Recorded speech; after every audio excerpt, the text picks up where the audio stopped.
अस्सलामु अलैकुम वरहमतुल्लाहि वबरकातुहू।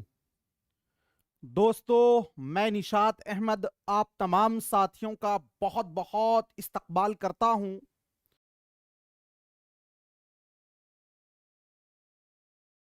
राइट हो जाएगा और सही हो जाएगा। अगला क्वेश्चन दोस्तों आपके स्क्रीन पर कहा जा रहा है कि अच्छा, ये झारखंड वाला तो आ ही गया है। अगला क्वेश्चन दोस्तों कहा जा रहा है, एक शिक्षार्थी अपने संज्ञानात्मक स्तर से 100 पान, ये भी आ गया है बोधगम्य वाला जे, ये रिपीट हो रहा है। निम्नलिखित में से कौन सा विचार, ये भी दोस्तों आ चुका है विद वाला। निम्नलिखित में से कौन सा भाषा के विषय सत्य नहीं है जे? हाँ, ये देखिए आप, पाठ्यक्रम के दौरान शिक्षार्थी की कठिनाइयों, उनके ज्ञान में रिक्तता तथा कौशल में कमियों को ज्ञात करने के लिए एक परीक्षण विकसित किया गया, उसे कहते हैं उपलब्धि परीक्षण, जी प्रवीणता परीक्षण, शरीरी परीक्षण और निदानात्मक परीक्षण। दोस्तों परीक्षण जो है ना, आपको इसका मतलब समझ लीजिए कि मूल्यांकन। मूल्यांकन में हमने आपको बताया था कि जो मूल्यांकन होता है वो दोस्तों कितने टाइप के होते हैं? 3 टाइप के होते हैं। पहला जो मूल्यांकन है वो आपका दोस्तों है रचनात्मक मूल्यांकन। क्या होता है दोस्तों? रचनात्मक मूल्यांकन। रचनात्मक मूल्यांकन है ना। दूसरा जो होता है दोस्तों वो आपका होता है योगात्मक मूल्यांकन। क्या होता है? योगात्मक मूल्यांकन। और जो तीसरा मूल्यांकन है वो दोस्तों आपका है निदानात्मक मूल्यांकन। निदानात्मक मूल्यांकन, अगर किसी कक्षा के दौरान यानी दोस्तों यूनिट के दौरान कोई मूल्यांकन किया गया तो वो आपका रचनात्मक होगा। किसी यूनिट के समाप्ति पर, जैसे सालाना एग्जाम, ससमाही एग्जाम, 3 महीना में एग्जाम, 1 महीना में एग्जाम, वो दोस्तों योगात्मक होगा। और अगर किसी कमी को पता लगाने के लिए कि बच्चे आखिर कमी क्या चीज है, कहां दिक्कत है, उसको पता लगाने के लिए, तो दोस्तों वो होगा आपका निदानात्मक मूल्यांकन।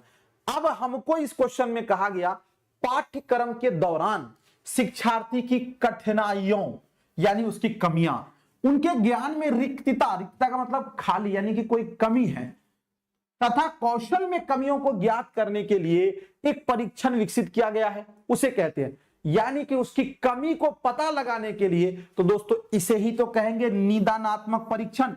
तो ये ऑप्शन नंबर आपका डी वाला क्या होगा? राइट हो जाएगा।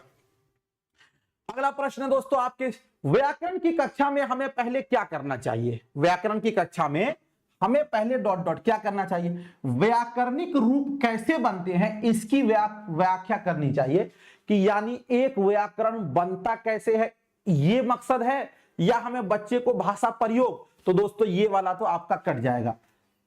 सामान्य चर्चा के द्वारा व्याकरण के रूप प्रस्तुत करने चाहिए, यानी दोस्तों हम एक आम चर्चा में व्याकरण को प्रस्तुत करें। तो गोया कि कहीं ना कहीं ये वाली बात आपका हुआ कि पहले उदाहरण है, फिर आप उसको क्या कर रहे हैं? नियम प्रस्तुत कर रहे हैं। तो ये दोस्तों आपका हो गया आगमन विधि। और जो आगमन विधि होता है ये दोस्तों आपका पॉजिटिव होता है, इसलिए ये वाली बात बिल्कुल सही है। और नियमित रूपों की व्याख्या करनी चाहिए, यदि कोई है तो जी नहीं, ये कट जाएगा। उसके सामाजिक कार्यों का वर्णन करना चाहिए, जी नहीं, ऑप्शन नंबर आपका बी वाला बिल्कुल राइट हो जाएगा। अगला क्वेश्चन दोस्तों आपके स्क्रीन पर है, मानस मंथन यानी कि ब्रेन स्ट्रोमिंग का अर्थ है विषय से संबंधित विचारों के प्रति सजगता, कुछ मानसिक क्रियाएं करना, कुछ समझने के लिए प्रयास करना, मस्तिष्क को कुछ प्रकार के उद्दीपन देना। जी मानस मंथन यानी ब्रेन स्ट्रोमिंग दोस्तों क्या होगा, इसके बारे में आपको बताना है। देखिए, जब आप किसी चीज को करने जाते हैं तो आपके दिमाग में बहुत सारे विचार आते हैं, लेकिन आप सारे विचार पर अमल करते हैं? जी नहीं, आप उससे जो फायदेमंद है जो चीज है उसी को करते हैं। यानी दोस्तों विषय से संबंधित आपका क्या होगा? जी सजगता यानी कि जागरूकता। तो ऑप्शन नंबर ए वाला आपका राइट हो जाएगा। जैसे अभी आपको सीटेट का एग्जाम पास करना है तो क्या यूट्यूब में कम से कम 2 करोड़ से ज्यादा वीडियो होगा?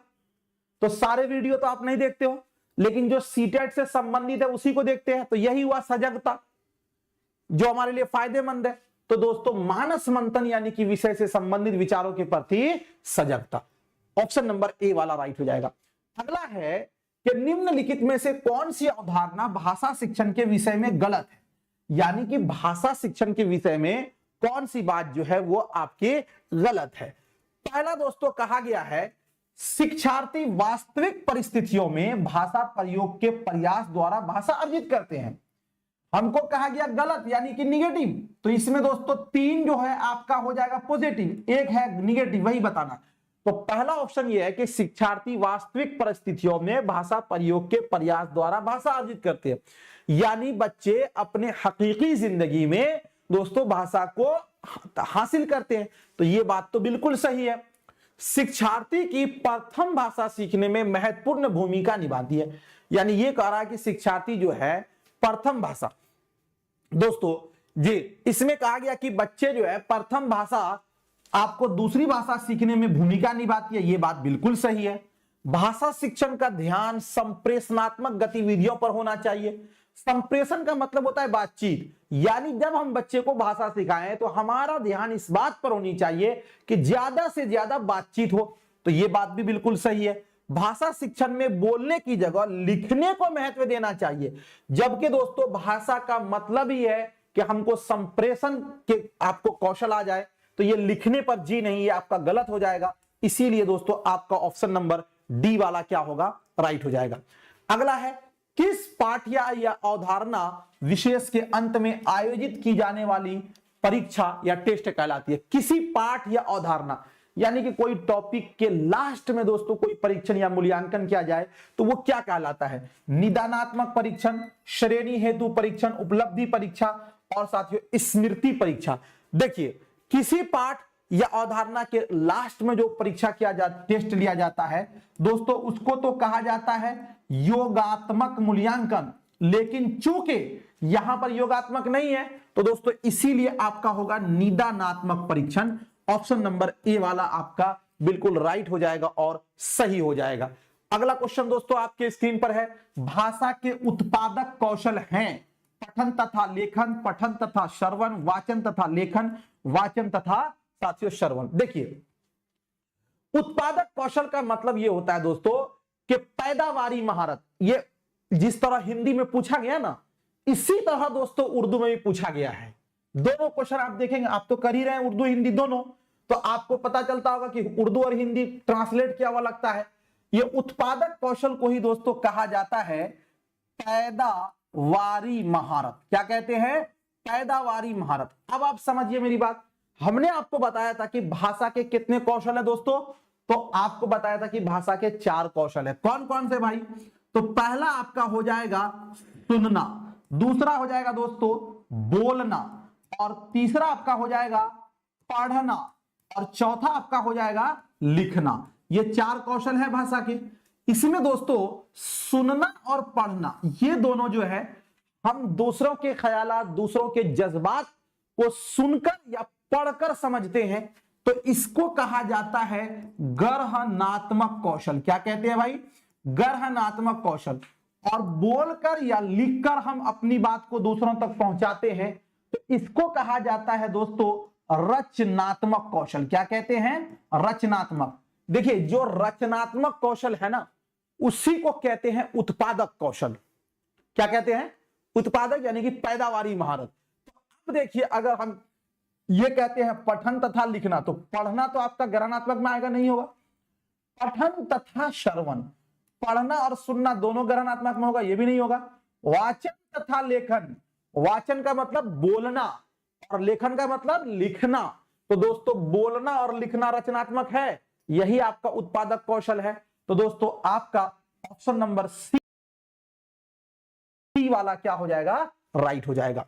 अगला प्रश्न है आपके स्क्रीन पर, जे निम्नलिखित में से कौन सा कथन भाषा कौशलों के बारे में सही है, यानी कौन सा स्टेटमेंट जो है वो भाषा कौशल के बारे में सही है।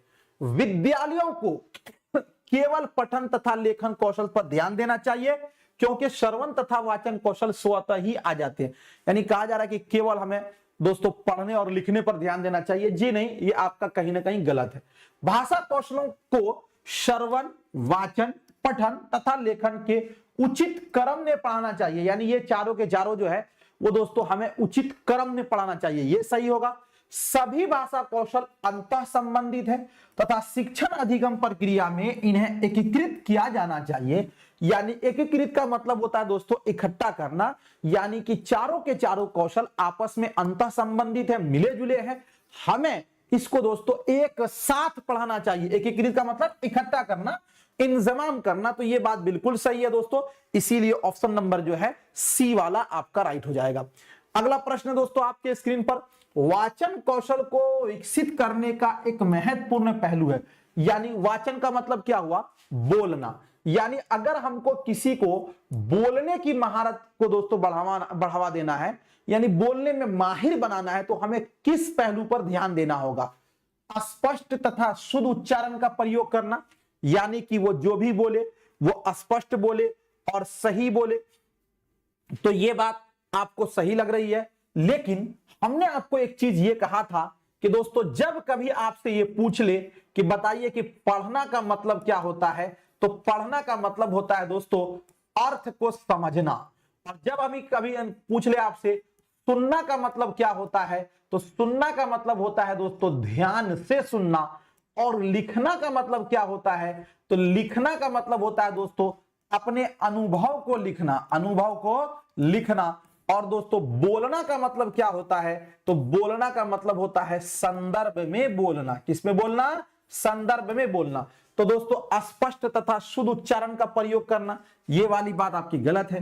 वाणी को मीठा तथा सुरीला बनाना, अच्छा इससे होगा, या संदर्भ तथा स्थिति को ध्यान में रखते हुए बोलना।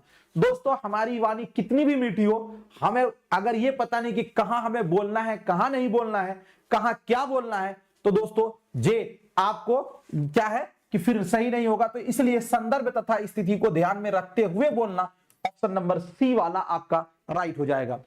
अगला प्रश्न दोस्तों आपके स्क्रीन पर है, कहा जा रहा है कि निम्नलिखित में से कौन सा एक प्रामाणिक श्रवण का उदाहरण है? सस्वर पठन, कहानी सुनाना, रेडियो प्रसारण, गति, साथियों गाना। मैंने आपको पढ़ाया था टीएलएम वाले में, टीचिंग लर्निंग मटेरियल में, कि दोस्तों प्रामाणिक आपका जो उदाहरण यानी वो कौन सा ये है जिससे आप सुनते हैं और वो ऑथेंटिक है, मुस्तनद है, तो वो है दोस्तों रेडियो प्रसारण।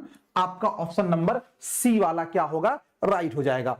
और इस सेशन का ये लास्ट क्वेश्चन है दोस्तों, कहा जा रहा है निदानात्मक परीक्षण की सफलता निर्भर करती है, यानी कि मुआलिजाती जो आपके जांच होते हैं वो किस पर निर्भर करती है? शिक्षण अधिगम के समय और अंतराल पर, कि कितने समय में टेस्ट लिया गया, व्याकरण के नियम पर, निदानात्मक शिक्षण तथा सामग्री पर, अधिगम में पिछड़ने के कारणों के पहचानने पर। दोस्तों निदानात्मक परीक्षण कब होता है? हमें किसी बच्चे की कमी का पता लगाना हो कि आखिर उसके अंदर क्या कमियां हैं, इसके लिए दोस्तों। तो इसलिए ये आपका जो ये बिल्कुल सही है कि अधिगम में पिछड़ने की व्याकरणों की पहचानने पर। ऑप्शन नंबर डी वाला आपका बिल्कुल राइट।